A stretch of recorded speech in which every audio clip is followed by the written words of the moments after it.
¿Cómo ves el papel del horror como herramienta de crítica social en el contexto latinoamericano actual? ¿Tú crees que recurrir a esto inexplicable o a esto ajeno puede llegar de alguna manera a revelarnos algo de nuestra propia naturaleza?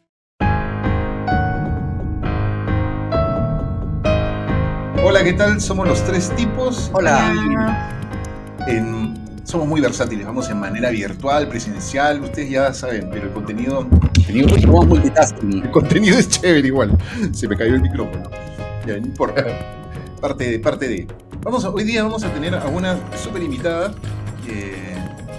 Vamos a conocer un poquito más de su literatura, vamos a hacerle varias preguntas y vamos a hablar de justamente María Ángela Ugarelli. ¿Quién es María Ángela Ugarelli? Ella es escritora, crítica literaria, artista y docente. Es doctora por la Johns Hopkins University y licenciada en literatura hispánica por la Pontificia Universidad Católica del Perú.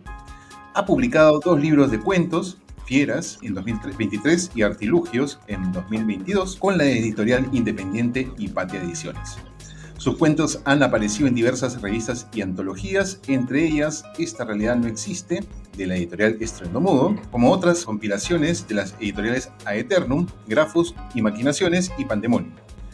Como crítico literario, se ha presentado en múltiples congresos tanto en Estados Unidos como en el Perú y ha publicado en revistas como Rumal y Latin American Literary Review. En la actualidad se desempeña como docente en Hampton College mientras prepara su tercer libro de cuentos que estamos ansiosos ya de leer. Por bienvenida, María Ángela. Hola, ¿cómo están? Hola, ¿qué tal? Muchas gracias por la invitación. No, gracias a ti por habernos presentado. Gracias por aceptarla, venir a estos barrios. Comenzamos con las preguntas que estamos intrigados de muchas cosas. Creo que Raúl es el más ansioso de todos, ¿no? Sí, bueno, yo voy a comenzar. Sobre esta pregunta habíamos conversado ya un poco con María Ángela ayer, un poco en el chat ahí, comentando sobre esto. Y de hecho la pregunta me surgió a partir de uno de los textos, que creo que al menos de Artilugios es el más introspectivo y también es el más sombrío, creo yo, ¿no? O sea, es un texto que se llama El Granado, me parece que es El Granado, ¿se llama así? Sí. Sí. En el que, o sea, yo creo que mucho de mi pregunta tiene que ver con este cuento precisamente, ¿no? Yo creo que hay una tremenda carga emocional que transmites a través del texto. Hay una exploración de las emociones, los conflictos, las dudas, las represiones y las pulsiones que tiene el personaje y se desarrollan a lo largo del cuento. El cuento a mí me pareció espectacular, de verdad. Es yo no sé si catalogarlo como gore, pero creo que tiene algunos rasgos que podrían estar allí, pero es un gore tan bien hecho. O sea, de hecho, yo soy un fanático de la literatura, de los cuentos que trabajan la palabra como lo trabajas tú. Me parece una cosa tremenda, ¿ya? Entonces, para no dar tanta cháchara y ir a la pregunta directamente, de hecho, no solamente en este cuento, pero creo que sí en gran mayoría de ellos hay una profunda carga emocional. ¿Cómo tú decides cuándo la historia que estás desarrollando necesita ese peso emocional y cuándo es necesario dejar un poco a la narrativa más descriptiva, tener una mirada un poco más distante del panorama que tú estás planteando en una historia? A mí la pregunta, como ya habíamos comentado, me pareció súper interesante porque yo usualmente no tiendo a pensar en mis cuentos como algo muy emocional, ¿no? Yo, cuando los escribo al menos, yo dejo que un poco fluya la narración y que vaya hacia donde tiene que ir, ¿no? En particular, pensando un poco en El Granado, ahora que mencionas que fue a partir de ese cuento, cuando yo lo escribí, yo quería hacer como un cuento muy influenciado por Poe, ¿no? Muchos de mis cuentos tienen muchas cosas de Poe, pero en ese cuento en específico yo dije, ok, voy a hacer un cuento como a lo Poe, ¿no? Realmente claro, siguiendo mucho esa vena, ¿no? Y en esos cuentos, claro, esos cuentos en primera persona, como El corazón delator, ¿no? El gato negro, pensando en esos cuentos particularmente, ¿no? Esos cuentos como de personaje, por llamarlos de alguna manera, ¿no? Que tienen este narrador poco confiable, que nos cuenta acerca de sus temas, ¿no? Como sus problemas y cómo llegan finalmente a cometer estos actos terribles, ese cuento salió de esa manera por esa impronta, ¿no? Porque yo quería escribir un cuento dedicado de cierta manera a Poe, a su estilo, de manera mucho más directa que mis otros cuentos. Ya pensando un poco más como en general, ¿no? Cómo tomo esas decisiones o cómo es que yo como confronto un poco lo emotivo o emocional con lo más distanciado. Yo creo que depende mucho caso por caso, ¿no? Depende mucho del cuento y de la intención que yo le quiero dar, ¿no? Algunos de mis cuentos que están ya en Fieras, en el segundo libro, tienen el tema de como la venganza de los animales. Claro. Entonces en esos cuentos está ese tema y aparece como la emotividad proyectada hacia los animales y hacia el lector. Pero en un cuento como Carne, que es uno de los cuentos de Fieras, para mí, cuando yo lo discutí con mi editora, la editora de Hipatia, Claudia, ella me decía, este cuento fue difícil escribir para ti porque es muy gore, no es más gore quizá incluso que El Granado, es un cuento como muy fuerte en ese sentido, no es emotivo, sino que es impactante en su grotesco, ¿no? En ser grotesco y ser como fuerte en ese sentido. Pero para mí lo más difícil... ¿no? Grotesquísimo, ¿no? Como muy fuerte, sí. Y yo, para mí lo más difícil de ese cuento no fue eso, que eso es lo que que yo te decía, ¿no? Que yo algunas cosas ya no las percibo porque ya como que estoy un poco curada, ¿no? Ya tengo como, como una costra, ¿no? Que ya no me doy cuenta casi.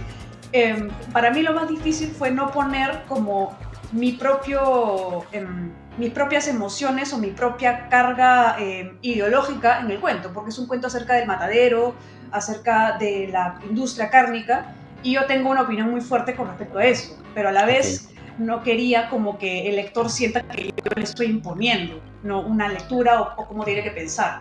Entonces, más bien ahí para mí la contención fue muy importante. Oye, es súper interesante lo que acabas de decir. Me gusta mucho, me parece de mucho respeto hacia el lector. Digamos, no tratar digamos, salirte un poco de ti misma, ¿no es cierto? Y ponerte en la piel, digamos, de otras opiniones, de otras cosas, ¿no? Y no tratar de como que aleccionar, ¿no? Eso me parece súper bacán. Yo tengo una pregunta que va un poquito con lo que estás hablando, digamos, has mencionado a Poe, ¿no? Claro, yo sé, Poe es como que todos ya hablamos de Poe y es como que súper manoseado el tema. Sí, claro. Sí, la verdad. Pero, digamos, mi pregunta un poquito tiene que ver con eso, ¿no? Con el terror contemporáneo, yo no sé, ¿tú crees que está un poco subestimado o qué cosa es lo que tiene que pasar como para que el terror, digamos, contemporáneo sea como que tenga ese reconocimiento como Poe? Que claro, o sea, a cualquier persona yo le digo Alan Poe y me dice, no, claro, eres un escritor, ¿no? Pero si digo cualquier X, no, eso es terror, eso es literatura menor, me dicen, ¿no? ¿Qué crees tú de esto, no? Me parece interesante la pregunta. No sé si está subestimado, no sé, también ustedes díganme qué cosa piensan, porque quizá hace unos, no sé, como 5 años, o quizá un poco más, sí podríamos hablar de que había como esta percepción del terror como muy literatura B, ¿no? Pero ahora tenemos, por ejemplo, Mariana Enríquez gana el premio Herralde, entonces cuando ya tenemos a la literatura de terror como que en algo tan elevado, ya no sé si podemos hablar de una subestimación del género, ¿no? Entonces eso por un lado, ¿no? Teníamos ya como nombres grandes, contemporáneos, que, digamos, hablan del género o escriben género. Por otro lado, también es el tema de, ¿queremos realmente salir del margen? ¿No? Porque también estar en el margen implica como un espacio de rebeldía, un espacio en el que nosotros podemos hacer lo que queramos, podemos escribir lo que queramos y realmente queremos estar al centro, queremos estar como sentarnos a la mesa con los grandes escritores, entre comillas, ¿no? No lo sé, es algo que también yo me pregunto. Poe nunca fue en vida reconocido y tomó mucho tiempo para que en Estados Unidos se le reconozca, porque también hay una diferencia muy grande entre cómo se percibe a Poe en Latinoamérica y cómo se le percibe en Estados Unidos, ¿no? Que incluso hasta ahora él es un poco inferior a los demás, ¿no? Y está un poquito al margen. Entonces, esas distinciones entre lo que es digamos, lo que es la literatura, la gran literatura o la literatura respetada y lo que es la literatura B, son interesantes, ¿no? Si pensamos un poquito en la idea de literatura menor, la misma idea, ¿no? La literatura menor es una literatura como que está en contra de la corriente mayor. Entonces, de cierta forma, cuando la literatura menor llega a estos espacios mayores, ¿no? Como el Premio Ralde o tener como que este espacio de respeto diferente, ya como que pierde un poco los dientes. ¿No? Claro, Ya claro. pierde como esa rebeldía, pierde esa esencia como de ataque, ¿no? O sea, esa como eso, ¿no? Entonces, no sé si Claro. queremos eso necesariamente, ¿no? Yo creo que de todas maneras hay algo que queremos lograr, creo, los escritores de género, que es Claro. cierto respeto editorial, cosa que la carrera se vuelve viable en términos económicos, ¿no? Tampoco podemos decir como que somos los rebeldes y nos quedamos ahí todo el tiempo porque la carrera se vuelve imposible. Claro, Creo que claro. también hay Justamente yo te lo comentaba por eso, ¿no? O sea, digamos, a nivel local, yo creo, mi opinión, ¿no? De repente. Sí creo que está un poco subestimado a nivel local. Claro, tienes toda la razón. Está Mariana Enrique, está Mónica Ojeda, está toda esta tendencia que creo que suena muy fuerte afuera. Pero a nivel local, a nivel Perú, yo creo que nos falta y creo que de todas formas está subestimado. Y estoy absolutamente de acuerdo contigo en el hecho de claro, esta rebeldía que nos permite justamente estar un poco al margen es rica porque puedes hacer literalmente lo que quieras y ya está, ¿no? Pero claro, totalmente de acuerdo con este tema de la rebeldía. Y Claro, lo que dices al final, perdón, sí, sí. me gusta mucho también porque es verdad, también es lindo ser rebelde, pero como decimos coloquialmente, quiero comer también, quiero comer. Claro, de Sin hecho. duda, claro. Claro, sí, genial. Claro. Aparte, perdón, algo que creo que siempre comentamos con los chicos en las transmisiones que hacemos es que, o sea, quizá mucha gente no lo entiende, o sea, y piensa que la literatura de género tiende a ser un poco escapista y todo el rollo, ¿no? Eso que siempre se dice, ¿no? Pero creemos, o al menos yo creo, que este tipo de literatura puede ser una declaración de principios. Exacto. Puedes exponer realmente en las cosas en las que tú crees, ¿no?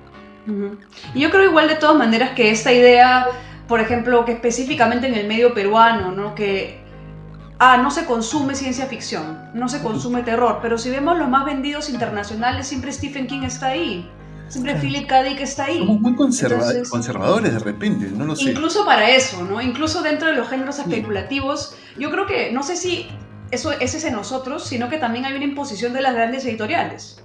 Las grandes editoriales que no quieren apostar por escritores de género.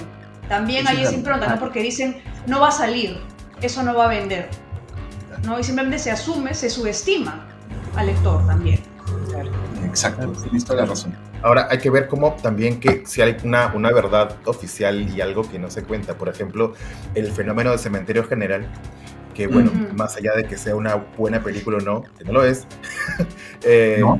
Generó una gran fiebre y es uno de los grandes blockbusters del cine peruano. No sé si se acuerdan las noticias, la gente haciendo cola en la mañana en la selva para entrar al cine, rompiendo la puerta. Eso no lo hace cualquier película. Y de hecho el Perú hasta hace unos años, fue una de las capitales latinoamericanas del terror desde la parte de vista del consumo de películas de terror. O sea, sí somos consumidores de terror. Pero se nos quiere hacer creer que no, de alguna forma, desde un discurso oficial. Y es verdad lo que dice María Angela, ¿no? Cuando este margen pasa al oficial, cuando consigue los polos de Joy Division en Zara, es señal de que algo no tan bueno está pasando. Ahora, yo quiero hacer una pregunta respecto a Fieras, libro del cual me reconozco muy fan. Hay una colección de animales aquí que van desde zorros, vacas, murciélagos, loros. Es increíble. Pero mi curiosidad va porque hay dos cuentos, que es el florero, el flora, que son plantas. Ahora, partiendo del hecho de que Fieras es esta exploración de la naturaleza bestial del animal y del ser humano, ¿cómo es que encajan para ti las plantas en Flora y el florero? Me parece alucinante la elección de meter estos cuentos aquí. No, es bien interesante. Eso yo quería, como cuando yo hablé con Claudia, yo me acuerdo que le dije, quiero poner un cuento de plantas, quiero que eso esté ahí.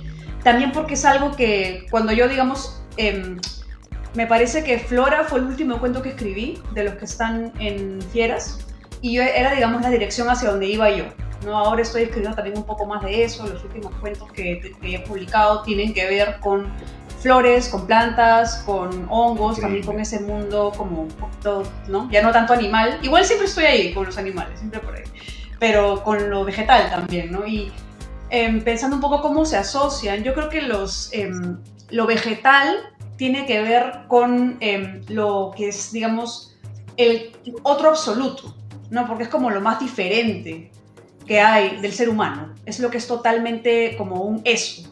No es ni siquiera como un él, un ella, es un eso. No es como algo totalmente no humano, ¿no? Lo que es totalmente distinto.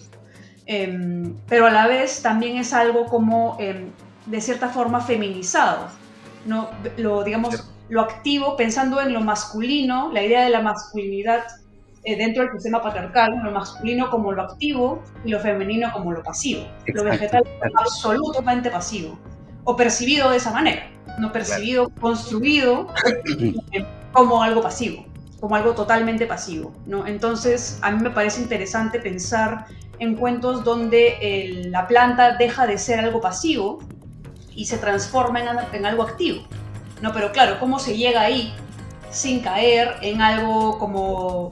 sin que tenga necesariamente un tono cómico o un tono paródico, porque hay como una línea bien delgada, ¿no?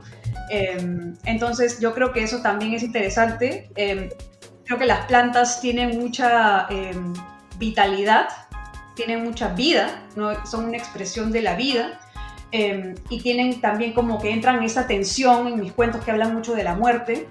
Las plantas, digamos, cruzando esa barrera entre la vida y la muerte, y cómo la planta, que es lo vegetativo, no lo vegetal, pasa al mundo de lo activo para quizá quitar la vida o arrebatar la vida de estos que están en la posición más activa. Fantástico. Claro, que ese proceso... Sí, a mí me encantó. Flora y además que es el cuento con el que abre el libro, y es como entrar al bar pateando la puerta, ¿no? Y es como que dices, ¿qué es esto? ¡Qué increíble! Sí, es verdad. Ahora, perdón, hay un detallito sobre el tema de lo de las plantas que dices. Piras es un libro posterior a Artilugios, ¿correcto? Sí. Sí. En Artilugios, el elemento vegetal es una constante. O sea, no quizá como como el eje de cada uno de los relatos, pero muchas de las metáforas que trabajas en los cuentos tienen una como que resonancia vegetal, o sea, y tiene que ver un poco con ese concepto que tú estás planteando, ¿no? De lo vegetal como lo inanimado, que de alguna manera es como un objeto, es un artilugio, ¿no? Un poco por ahí va, me imagino. Sí, también hay cuentos que tienen que ver con lo vegetal, con lo mundo planta en Artilugios, ¿no? Solarum está ahí, me parece que es el último cuento del libro. Ese cuento es sobre plantas, ¿no? Es sobre la vida, sobre hacer crecer cosas, ¿no? Es una ecoficción, ¿no? Es como una ecoficción, sí, claro, me acuerdo, eso lo escribí a raíz de una antología Solarpunk. Y claro, el Solarpunk usualmente tiene como un corte más positivo, ¿no? Más esperanzador, pero bueno, es que eso fue un poco como, esto es lo más esperanzador hasta donde voy a llegar yo, ¿no? Que al final terminó no siéndolo mucho, pero bueno, ya, traté. Ahí, Solarpunk, ahí te hablan, César. Oye, sí, qué increíble, por eso me quedé genial. Sí, es un Solarpunk. María Ángela, retomando el tema de Fieras, que también es un libro, concuerdo con César, del cual me considero fan, y también pienso lo mismo, que cuando leímos los dos el primer cuento fue... O sea, los audios. Sí, no saben lo que es este cuento. Fue muy chévere. Sí, se tocan temas como la animalidad, bestialidad, y también se cambia el orden de lo que ya está normalmente establecido, que es la ferocidad. Se habla mucho de la ferocidad humana, ¿no? También se toca mucho el tema del horror. Entonces, la tradición del horror como espejo social tiene raíces muy profundas en el contexto latinoamericano actual, ¿no? Y adquiere una crítica aún más intensa de violencia estructural, cuerpos vulnerados, poder desbocado. ¿Cómo ves el papel del horror como herramienta de crítica social en el contexto latinoamericano actual? Y además, ¿qué monstruos te interesaría seguir nombrando desde la ficción? Esa me parece una pregunta muy interesante porque creo que tiene muchas aristas, ¿no? Pensando primero en la pregunta misma, ¿no? Es una pregunta que suele rondar, ¿no? ¿Cómo podemos usar el horror para expresar otra cosa. Y a mí me llama la atención que a veces es una pregunta que no se suele hacer a otros géneros. No se suele preguntar cómo el realismo refleja una realidad social, siendo el realismo tan falso como la literatura de género, o incluso la literatura romántica. ¿No? Yo creo que no hay esa como necesidad, ¿no? Y yo creo que parte también nuestra necesidad social, ¿no? Como personas socializadas dentro del capitalismo, de pensar en la utilidad de las cosas, ¿no? Y de cómo esto es útil y para qué sirve, ¿no? Entonces yo creo que el horror es arte y no tiene por qué ser una herramienta necesariamente, ¿no? No tiene por qué tener una utilidad específica. Yo creo, pero sin embargo, no habiendo dicho esto, obviamente hay textos que más que ser herramientas, yo creo que o ser como cuál es su función es la crítica, son crítica, ¿no? No hay forma de leer el cuento de la criada sin ver la crítica que está ahí. Claro. Es no entender el texto, Exacto. ¿no? Y hay muchos textos también contemporáneos que hablan de el abuso doméstico, por ejemplo, Amparo Dávila, ¿no? Si estás leyendo El huésped y no ves el abuso doméstico, no estás entendiendo, ¿no? Eso es lo que está ahí, ¿no? Pero claro, no es que el terror funcione sino que es la crítica, ¿no? A la vez, igual como con la ciencia ficción, ¿no? Entonces a mí me llama mucho la atención esta idea de que tienen que servir para algo, ¿no? Y que el terror, porque también estábamos cuando salió, por ejemplo, la primera película de Jordan Peele, ¿no? Get Out, ¿no? Claro. Incluso algunos críticos quisieran hacer como esta diferencia, ¿no? Entre como, ok, tenemos el terror y este terror como más elevado, ¿no? Claro. La clásica del terror elevado. Claro, el alto, ¿no? El hot horror, ¿no? El alto con el terror alto, ¿no? El A24 y qué sé yo. Claro. A24 hace como otra cosa. No me mezcles con estos, ¿no? Con todos estos zombies y estas cosas horribles, porque yo soy un artista y soy diferente, ¿no? Entonces, el terror es arte también, ¿no? Yo creo que no tiene por qué funcionar como algo, pero me parece que también es un espacio, ¿no? Donde estas cosas pueden florecer incluso mejor que en textos realistas. Yo creo que hasta cierto punto el realismo está agotado y hay cosas que el realismo no puede describir, porque la realidad de cierta forma a veces combina más con la estética del horror, ¿no? Una experiencia como la de ser mujer en Latinoamérica es una experiencia que yo creo que tiene más que ver con el horror, ¿no? Y tiene más que ver con ese tipo de código, con ese tipo de sensibilidad. Entonces no es gratuito, ¿no? Que María Fernanda Ampuero hable en código de horror, cuando habla de violencia intrafamiliar, de abuso doméstico, de violencia de género, ¿no? Estamos hablando de una realidad horrible, ¿no? Hay una estética que combina con eso, ¿no? Que combina mejor con eso y que se manifiesta, yo creo que de una manera más eficiente en ese registro que en otros, que el realismo, ¿no? Pero claro, yo creo que ahí como es muy interesante pensar en la pregunta, pensar en como qué cosa preguntamos a cada género, qué cosa le exigimos a cada género para ser válido, ¿no? Como arte, pero también pensar en por qué, ¿no? Es que este registro sirve de una manera tan útil para expresar ciertas realidades, ¿no? Como lo del cuento de la criada o como los cuentos de María Fernanda Ampuero. Sí, qué interesante lo que estás diciendo. Vamos a tratar de ir un poco de lo social que hemos estado hablando a lo más hacia la naturaleza humana. Yo creo que, al menos de leer Artilugios, yo no he leído Fieras, o sea, lo tengo pendiente, pero lo que yo encuentro allí es justamente no un libro que te dé respuestas, sino te comienza a generar preguntas que a la medida que tú vas interiorizando los textos, van como germinando, utilizando la metáfora un poco de las plantas, ¿no? Pero tú lo haces a través de elementos sobrenaturales. Y hay muchos que opinan que lo sobrenatural puede ser un vehículo para explorar lo humano. ¿Tú crees que recurrir a esto inexplicable o a esto ajeno puede llegar de alguna manera a revelarnos algo de nuestra propia naturaleza? Yo creo que es interesante también, y un poco voy a como combinar esta con la segunda parte de la pregunta anterior, que siento que no la respondí del todo, ¿no? De pensar un poco en qué cosa más me gustaría seguir nombrando o como mencionando. Yo creo que lo sobrenatural, siendo yo una persona sumamente escéptica, que me gustaría creer que los fantasmas pueden existir, porque siento que sería mucho más entretenido, pero lamentablemente no puedo y no me puedo convencer a mí misma de que eso existe. Tampoco lo intentemos, ¿eh? No, yo creo que sería entretenido, ¿no? Y sería un poco la idea de que los monstruos y los fantasmas están como en la realidad, ¿no? Son el monstruo era el humano al final, ¿no? Como un poco esa idea. Yo creo que lo sobrenatural al final del día, siendo yo muy escéptica, termina siendo un reflejo de la naturaleza humana, ¿no?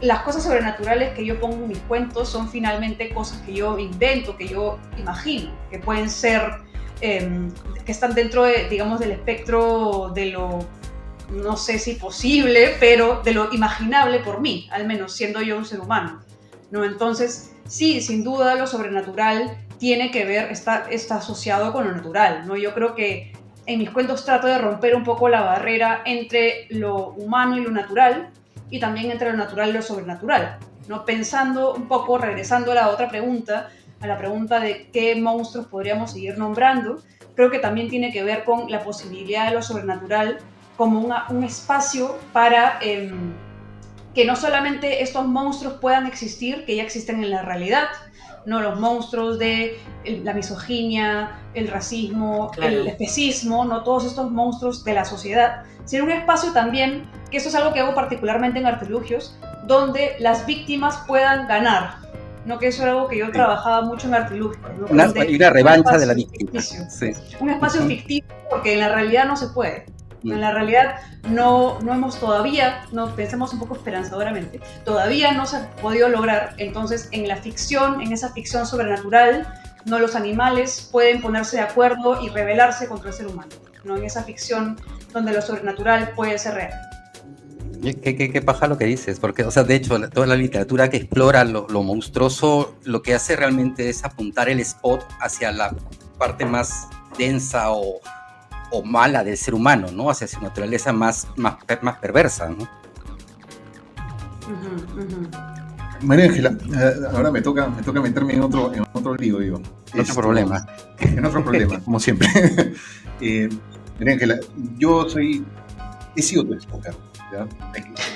Vamos a decirlo, ya vamos a presión una vez. Caray. He estado revisando tu Instagram, creo que te has dado cuenta, por ahí te he metido un par de likes y cosas, porque ya me dio roche meterte más likes, porque dije, no, va a pensar que estoy diciendo muy esto, que sí lo estoy diciendo. ¿Qué sucede? Que yo me quedé muy enganchado viendo tus dibujos. Son tuyos, ¿no es cierto? No pones expresamente que son tuyos, pero yo digo eso, veo el proceso, ¿no? Y ahí yo me sentí muy conectado con tus dibujos, ¿por qué? Claro, esta es una ilustración tuya, de todas formas. Y algo que yo valoro mucho, porque yo también lo he hecho en cuanto a mis libros, yo siempre meto la mano en las portadas, porque creo que el libro es algo muy personal. Y yo tengo una idea, una concepción, mi libro tiene que ser así. Entonces yo quisiera un poco, a partir de toda esta cuestión que te cuento muy de fan, ¿cómo nace este interés por esta expresión artística de dibujar, de ilustrar? Porque incluso aplicas collage, haces varias aplicaciones que me parecen súper interesantes, ¿no? ¿Qué vínculo encuentras entre ilustrar y escribir? Bueno, yo creo que tengo como dos procesos diferentes. Cuando dibujo y cuando escribo son como dos cosas a veces. Antes yo solía decir que estaban totalmente separados, pero una vez que ya son las portadas de mis libros, pues ya no están separados, ¿no? Ya pierden esa separación que antes tenían. Yo sí lo veo como otro proceso porque yo siento que cuando dibujo no la pienso tanto, ¿no? Simplemente me dejo llevar por las formas que van saliendo y luego ya a partir de un poco los trazos, lo que va saliendo, ahí ya voy elaborando y voy haciendo, ¿no? Un poco menos pensado. Algunas de mis ilustraciones más pensadas tienen que ver con situaciones políticas de nuestro país, ¿no? En las que sí como que he sentido como la cólera y como que me dejo más llevar por esa emoción, ¿no? Mis cuentos yo siento que son como mucho más pensados, incluso desde la concepción de la idea, ¿no? Incluso los cuentos que yo no sabía cómo iban a terminar, como Flora, por ejemplo, que ese yo simplemente dejé que fluyera el cuento y salió. Tenía una idea más o menos de para dónde iba. Salió increíble. Gracias, porque fue como que así me senté y pum, y salió. Pero claro, con mis dibujos es así, ¿no? Simplemente yo me siento a dibujar y los hago. Hay dibujos que me he demorado pues una semana, y dibujos que me he demorado meses en hacerlos, también dependiendo del tamaño del lienzo. Es diferente, ¿no? En el caso de, por ejemplo, la portada de Artilugios, ese dibujo yo lo hice mucho antes de que el libro estuviera terminado. Mucho antes. Y es parte de una serie de varias, de como los 5 sentidos, ¿no? De hecho, la portada de Artilugios iba a ser otra. Yo había hecho otra portada. Y era una portada que tiene que ver con el cuento inicial, ¿no? De la rebelión de las cosas, que tiene que ver con ese cuento. Y cuando Claudia lo vio y me dijo, no, eso no va. No, y yo en ese momento yo me sentí mal, obviamente, porque esa es la portada que yo había hecho. Pero al final yo creo que ella tenía razón, porque la portada era demasiado figurativa y no, en verdad no. Yo creo que la portada que ella eligió, que fue esa ilustración, es mucho mejor. Para el contenido del libro, para todo, en realidad funciona mucho mejor. Esta de acá, la segunda, sí la hice como pensada para el libro, después de que el libro estaba acabado. No, y ya tenía que hacer la portada, y yo lo que hice para esta de aquí fue primero hacer los 2 triángulos rojos, ¿no? Que están como detrás de esto, un triángulo y acá hay otro. Pensando un poco en un cuento que a veces pasa un poco desapercibido, que es El milagro de la capilla, dentro de Fieras. Claro. Y ese cuento yo quería que fuera como constructivista, que tuviera que ver con formas geométricas, ¿no? Y por eso hice estos 2 triángulos, y luego ya encima los pavos reales, ¿no? Buscando también imágenes en Google de pavos reales peleando, ¿no? Era como un poco la idea, pájaros peleando. Y ahí lo hice en un cartón, o sea, es como una cartulina muy grande. O sea, este dibujo lo hice en una cartulina negra, con tinta blanca sobre la cartulina negra. Y luego ya la chica del diseño gráfico de Hipatia ya le puso el título aquí, ¿no? Ya hizo como que esos detalles. Y así fue como salieron esas 2 portadas. Te quiero, antes de pasar a otra pregunta de alguno de ellos, primero, tú dices que tú dibujas muy relajada y todo eso, digamos, puede ser, ¿ya? Tienes mucho talento definitivamente, pero tus dibujos no son como quien está dibujando mientras está hablando por teléfono, o sea, están buenazos, ¿ya? Eso en primer lugar. En segundo lugar, aunque sea chiquitito, mira, yo quisiera conversar contigo de este tema larguísimo, pero no me quiero meter en otros lugares ni tampoco quiero quitarle la oportunidad a otros, ¿no? Pero este cuento del granado, ¿no? Justamente trata sobre un cuadro, ¿no? De alguna forma, no estoy diciendo que tú estés reflejando algo, ¿no? Pero de alguna forma conecta con experiencias personales al momento de dibujar, ¿no es cierto? Eso es lo que sucede, ¿no es cierto? Sí, es algo interesante. Lo que está ahí en el tema del granado, es un personaje, el narrador, es un personaje masculino, que es algo que no necesariamente está en todos mis cuentos. Yo creo que es algo minoritario. En mis cuentos la mayoría de personajes protagónicos son o mujeres o animales o plantas o como otros seres no masculinos. Entonces ese personaje masculino, y yo creo que ahí la forma en la que conecté con el personaje fue quizá a través de eso, ¿no? A través del tema del dibujo, a través del tema de la ilustración. Y claro, este personaje es alguien que se toma mucho más, no en serio, porque yo me lo tomo en serio también, no es que no, pero que tiene como otro tipo de relación con el arte. Claro. Sí, un poco torcida. Un poco torcida, sin duda. Sí. María Ángela, estamos súper agradecidos de poder haber tenido esta entrevista. El tiempo nos está súper hiper ganando, así que creo que vamos a pasar al ping-pong de preguntas que Raúl ha preparado para ti esta noche. A ver. No hay que pensar, solamente es lo que salga, ¿eh? A ver. Tu escritura huele a...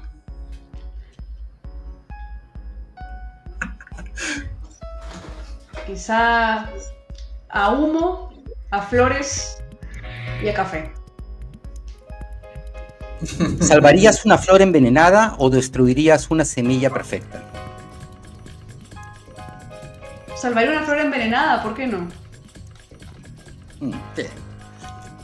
Si uno de tus personajes pudiera enviarte un mensaje, ¿cuál sería y qué te diría? Si Si me pudiera, una persona que pudiera enviarme un mensaje. Esperemos que no sea el del No lo teclado. voy a pensar. No.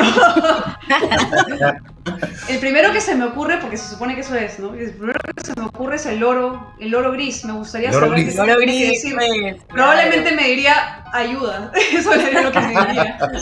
Qué buena. A ver. ¿Quién tiene más poder? ¿Quién nombra un objeto o quien lo construye? Quien nombra un objeto, porque lo construye también. ¿Hasta qué punto puede mutar una historia antes de dejar de ser verdad? Si fue verdad en algún momento, ¿no? Puede no haber sido nunca verdad. Claro, está bien. ¿Qué es más subversivo? ¿Manipular la historia o borrar sus huellas? Subversivo. Depende de qué entendamos por subversivo, que le estoy pensando mucho. Haciendo trampa, ¿ves? Quizá borrarla, ¿no? Quizá borrarla. Ok. ¿Qué es más inquietante? ¿Una mentira hermosa o una verdad inofensiva? Una mentira hermosa, sin duda. ¿Qué es más aterrador? ¿El silencio absoluto o el ruido estridente? El ruido estridente, para mí por lo menos. Para cerrar, ¿qué es más difícil de escribir? ¿El horror sutil o la brutalidad explícita? El horror sutil, sin duda también. Tal cual. Bien. Está bueno esto de las preguntas ping-pong, ¿eh? Está chévere. Sí. Genial. Bueno, creo que nos quedamos aquí y nos quedamos con varias preguntas Con en más, con en ganas la de más. garganta, ¿no? Sí. 4-7. A ver si cuando estés por Lima podemos hacer una junta así en persona para una entrevista en el estudio que tenemos, ¿no? Sería Genial, sería genial. Sí. Pero la entrevista ahí va a durar, sí, unas 4 horas. Ah, ¿sabes? bueno. Lo hacemos que sea una serial, ¿no? De Claro. 3, 4 capítulos.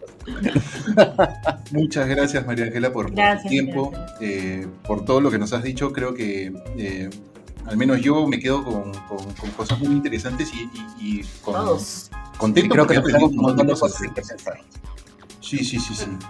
A ustedes, muchísimas gracias. La verdad es que ha estado súper interesante. Me ha encantado conversar con ustedes y gracias por la plataforma y por la oportunidad de poder expresar mis ideas.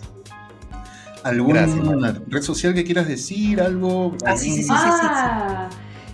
Sí, yo estoy, en Instagram estoy como Hex, escrito de una forma un poco rara. A veces hasta yo me olvido de cómo es como HHEQS, ¿no? Sí, HHEQS, porque estaba tomado ya lo otro, entonces ahí. Esa es mi red social principal. También tengo una página en Facebook, pero la verdad es que no la uso demasiado. Así que esa es mi red social principal. Sí, Igual nos la pasas para la de Instagram, imagino que es, ¿no? Sí, claro. Para Sí. ponerla en la descripción del video para que la gente pueda seguirte y nada, y conversar contigo y ver las cosas que publicas, ¿no?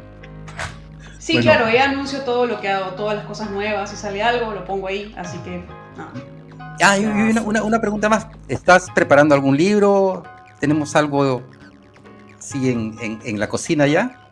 Sí, hay un libro que se viene, no puedo decir mucho, la verdad. Oh, Pero sí ok. hay un tercer libro que está en preparación ahora, ¿no? Estoy escribiendo un libro de cuentos. Hay algunos que ya están listos, pero faltan todavía un par y afinar cosas. Pero va a ser, digamos, el hermano de estos otros. Ah, bravazo. El hermano de Bacán. Te comprometemos para presentarlo acá cuando lo encantada. tengas. Ostras. Sí. Ustedes están De hecho, escuchando. María Ángela, ¿dónde podemos encontrar el fieras y para la gente que esté interesada, ¿no? Y artilugios. Oh, Artilugios, sí. Eso lo pueden encontrar en la página web de Hipatia, que es hipatiaedición.com. También a través del Instagram de Hipatia. También están algunas librerías, ¿no? En Comunitas y en el Virrey, en Sur también. Comunitas el Virrey Sur. Ahí lo pueden encontrar. Pero es más fácil conseguirlo a través de la página web de Hipatia, ¿no? hipatiaedición.com. Ya saben, ya, entonces no tienen excusa. Ya, lo último. ¿Y dónde puedo conseguir polos digamos, merchandising de tus trabajos? ¡Oh! Oye, yo sí compro. Eso conmigo, porque yo tengo todavía acá, ¿En serio? Sí, Ah. en serio, tengo. Claro, ella Porque tiene no sabía bolsas y cosas bien pajas. No sabía que había interés, ha vuelto el interés, porque eso lo Pero saqué hace tiempo, te lo he dicho desde se el quedó. principio. Porque todavía tengo tallas, colores. Ah, bacán. Tenemos La modelos. casera, vamos a conversar casera. Bueno, muchas gracias. Con todos los que nos están viendo, ya saben, like, suscribirse, comentar esto y Activen la nada, campanita. activar la campanita. Muchas gracias y nos vemos en el siguiente video. Adiós. Chau. Gracias. Chau. Chao.